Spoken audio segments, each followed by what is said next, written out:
Like when you go to Yeah. Chipotle, are you getting the brown rice, bro? Because if you get the brown rice, you're built differently than I am. I'm getting the white rice every time. That cilantro lime white rice hits different.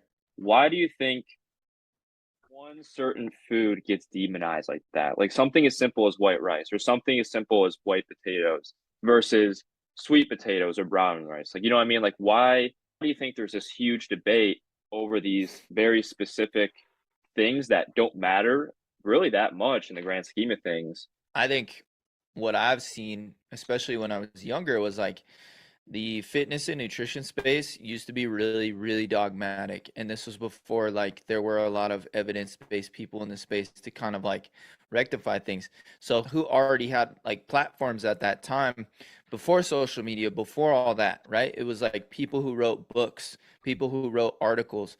And with Google being the way it is, like articles used to be the biggest way that people found content.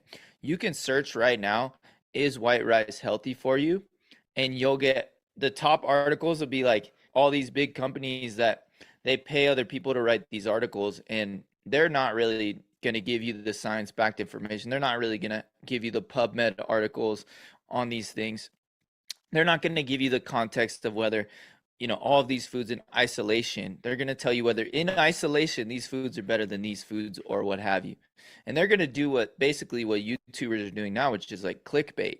So they're like, how can we create controversy, which drives traffic to our site, which drives traffic to our products, which sells things, right?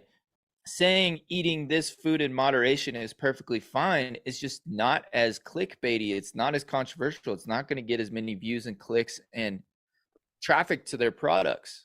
So it's very, very similar to that. So that's my theory, is that these companies hired other people to write these articles, and then it created all of this fear around foods. And then doctors created these books. So like doctors who had these big platforms from selling books, they created like, oh, the brown rice diet or whatever fucking stupid diet people want to. There's so many stupid diet books.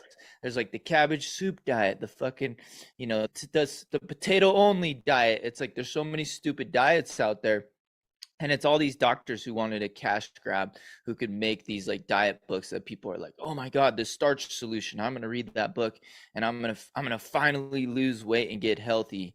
And it's like nobody's talking about a calorie fucking deficit in those books. So Mm. it's just Yeah, sells. It sells. Controversy sells, and it's sexier than being like, eat what you want in moderation. Just try to eat healthy things most of the time. I completely agree with Jeff right there. I think it's like, how can I get the attention?